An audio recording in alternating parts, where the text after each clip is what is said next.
historia de las líneas rojas. Yo llevo 35 años investigando sobre el servicio secreto. He conocido un montón de espías. Y una de las cosas que yo siempre me preguntaba es obligatorio que los espías se salten las líneas rojas? Yo me saltaría mis propias líneas rojas. Dicen los psicólogos que todos tenemos líneas rojas, todos. Y que por lo tanto, cuando actuamos en la vida, decimos, esto yo nunca lo haría. Claro, ¿qué pasa? Que tenemos un hijo que lo necesita y estamos dispuestos a saltarnos todas las líneas rojas. Pero el problema es cuando te tienes que saltar tus líneas rojas para hacer algo súper grave y lo haces por tu país, ¿no? Entonces yo quería trasladar eso a esta historia. Y de alguna forma eso de líneas rojas viene por este planteamiento, ¿no? Es muy desconcertante el final, porque al final los supuestamente buenos, los que están luchando contra la corrupción, al final se quedan con el dinero. Entonces eso a mí me desconcierta mucho. No hay gente absolutamente buena que responde a los criterios totales de la votación, según mi perspectiva, que seguro que la tuya es distinta, ¿no? Yo soy muy amigo de Miquel Lejarza y yo hice su biografía que se llama Yo Confieso y luego una segunda parte que se llama Secretos de Confesión. La biografía del Lobo, el Lobo, como habéis leído, yo creo que el mejor espía que ha tenido este país. Se infiltró en ETA hace 50 años, después de infiltrarse en ETA estuvo 15 años persiguiendo etarras, después se infiltró en Cataluña en el mundo económico, tráfico de armas, una cosa tremenda. Pero lleva 50 años escondido, 50 años sin poder verse normalmente, por ejemplo, con su familia y por supuesto con los amigos, para nada. Cuando estábamos haciendo las memorias son muy crudas, son muy duras, es su vida real, es los miedos, los que tiene, todo. Le cuenta toda su historia, pero luego en la segunda parte yo quiero hablar con sus hermanas, porque quiero también contar qué sentían sus hermanas, qué sintieron sus hermanas cuando él estaba infiltrado en ETA y cuando él después. Porque claro, él se infiltra en ETA y le están persiguiendo, pero todo el mundo sabe quiénes son sus hermanas y sus padres y les consideran traidor. Le consideran una familia traidora. Entonces yo me reúno con ellas en Bilbao. Y entonces estamos 7 horas y les pregunto, ¿vosotras habéis tenido miedo? ¿Os han perseguido? Ya al final me cuentan, bueno, mi padre, que era un obrero, se levantaba a las 5 de la mañana para ir a trabajar y como no teníamos coche, iba por las vías del tren. Y de repente sentía pasos que le seguían. Y de repente me cuenta una historia que dice que un compañero suyo se ha pegado estaban en un piso de, no sé, de Bilbao, de San Sebastián, y uno estaba jugando con la pistola y se pegó un tiro en la pierna. Entonces tuvieron que llamar a la ambulancia, llevarlo al hospital, y entonces él se dio cuenta, obviamente, de que iban a dar parte a la policía. Porque claro, si llega alguien con un tiroteo, parte a la policía. Entonces él se adelanta, llama a un policía que trabajaba para el servicio secreto. Y entonces deciden que como el que se ha pegado el tiro no tiene licencia de armas, que sea Miquel el que diga que sí que la tenía, que se ha pegado el tiro.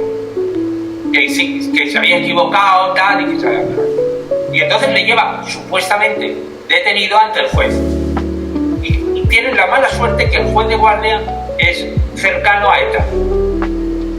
Y entonces el juez, cuando le ve, le dice, este es un compañero mío, le había dicho el policía y tal. Y entonces el juez empieza a echarle la bronca. Miquel estaba caliente por lo que había pasado.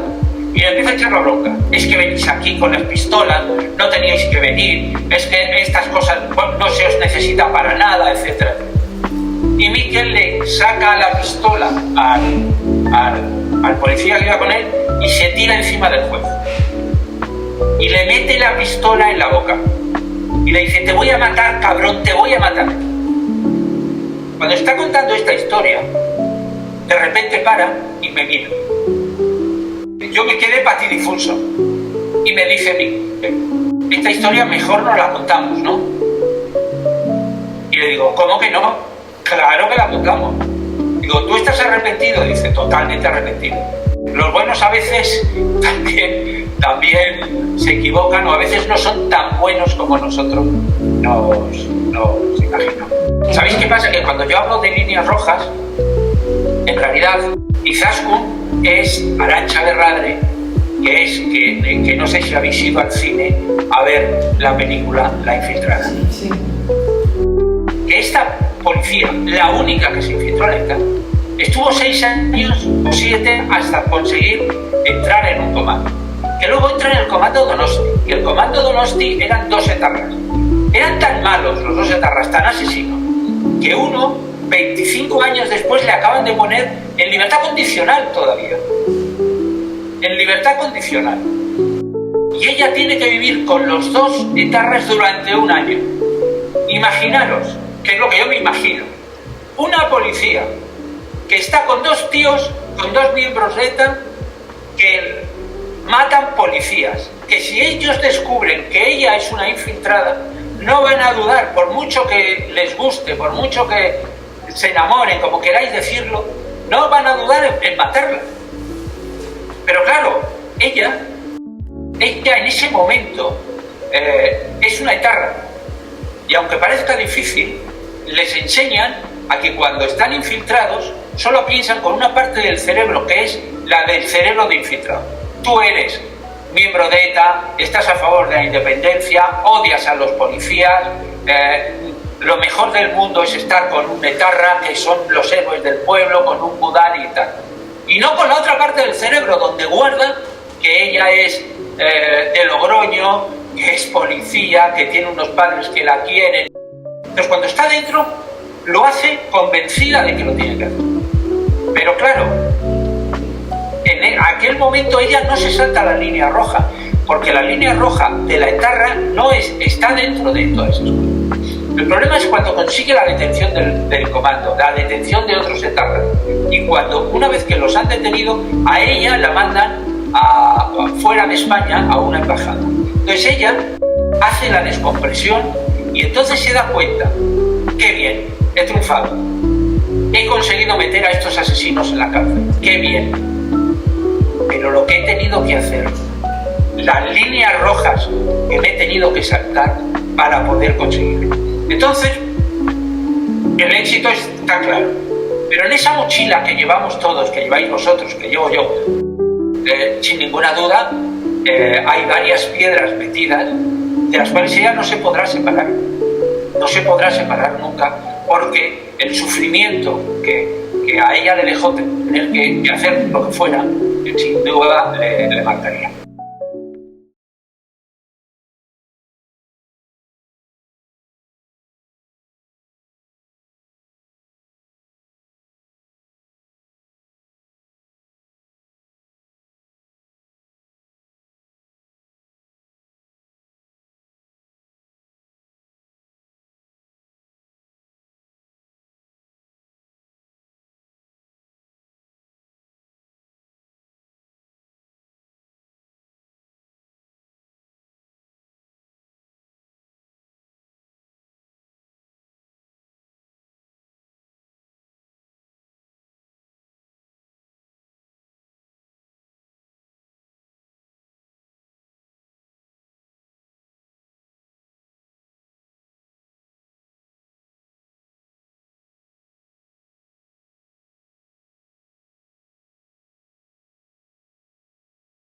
El miedo, ¿cómo lo controla? El miedo. Sí. Mirad, veréis, os voy a hablar, ya habéis leído la novela, voy a hablar de los personajes reales, ¿vale? En el miedo, por lo tanto, sabéis que son personajes reales en los cuales me he inspirado para crear esos personajes. Miquel Lejarza es Miquel Lejarza. Miquel, sobre el miedo, en Yo Confieso, suenan las memorias, pero luego en Secretos de Confesión hicimos una cosa posterior. Entonces yo, en esa, hay una conversación que tenemos, y yo le pregunto si él ha tenido miedo. Y él dice que él a los etarras nunca les ha tenido miedo. Pero sin embargo, y aquí os hago un guiño a algo que contiene el libro y que podría parecer imaginación del autor, pero que en este caso no lo es, que él solo tiene miedo a los espíritus, a los fantasmas, a lo que no ve, a lo que no puede tocar. El libro arranca con él en una cama que le está despertando a alguien que en realidad él al principio no sabe quién es esa persona, ¿no? Y él habla luego de su abuela, que era bruja, y de su madre. Toda esa parte es absolutamente real. Pero él, repito, el miedo a los etarras nunca les ha tenido. Él ha tenido miedo por su familia, ha tenido miedo por sus hermanas, ha tenido miedo por su... Lo que pasa es que eso no lo verbaliza. No ha podido verbalizarlo. Yo fui a ver a sus hermanas y él no me contó nada. Yo les iba a preguntar cómo habían pasado tantos años viviendo en el País Vasco con un hermano al que la mitad de la sociedad vasca consideraba un asesino, un traidor, un cabronazo, un todo eso, ¿no?